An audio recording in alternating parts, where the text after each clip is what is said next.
যোৰহাটৰ পৰা ৰাইজে দাবী কৰিছে যে তেজপুৰত জ্যোতি বিষ্ণু আছে, গুৱাহাটীত ভূপেন হাজৰিকা আছে, যোৰহাটত জুবিন গাৰ্গ থাকিব লাগে।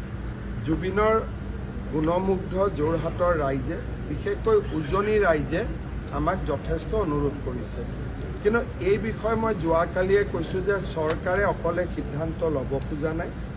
আমাৰ অসম সাহিত্য সভা, সদৌ অসম ছাত্ৰ সন্থা বা আমাৰ যিখিনি শিল্পী আছে, জুবিনৰ লগত যথেষ্ট জীৱনটো নিবিড়ভাৱে কটালে, আমি তেওঁলোকৰ লগত আলোচনা কৰিম।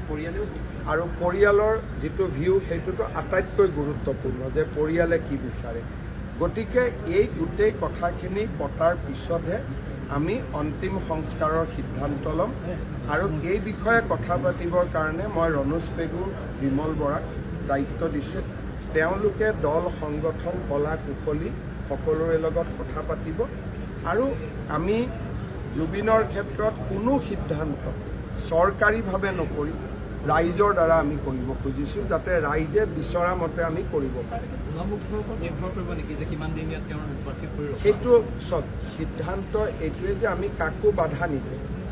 যিমান সময়লৈকে মানুহ আহি থাকিব সিমান দিন আমি ৰাখিব পাৰোঁ, কিন্তু যিহেতু এমব্লেম হৈ আহিব, শৰীৰটো কিমান সময় থাকিব পাৰিব ডাক্তৰে আমাক ক'ব।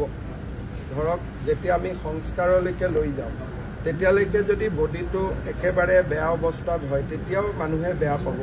সেইকাৰণে এইটো নিৰ্ভৰ কৰিব চিকিৎসকসকলৰ ওপৰত। ছিংগাপুৰত এতিয়া তেওঁৰ এমব্লেমৰ কাম চলি আছে। সি কিমান দিন শৰীৰটোক প্ৰটেক্ট কৰিব পাৰিব। এতিয়া আজিতো আহোঁতে 24 ঘণ্টা হৈ যাব, ইয়াতে 24 ঘণ্টা থাকিলে 48 ঘণ্টা। আমি ক'লোঁ আৰু এদিন বঢ়াই দিয়ক 72 ঘণ্টা।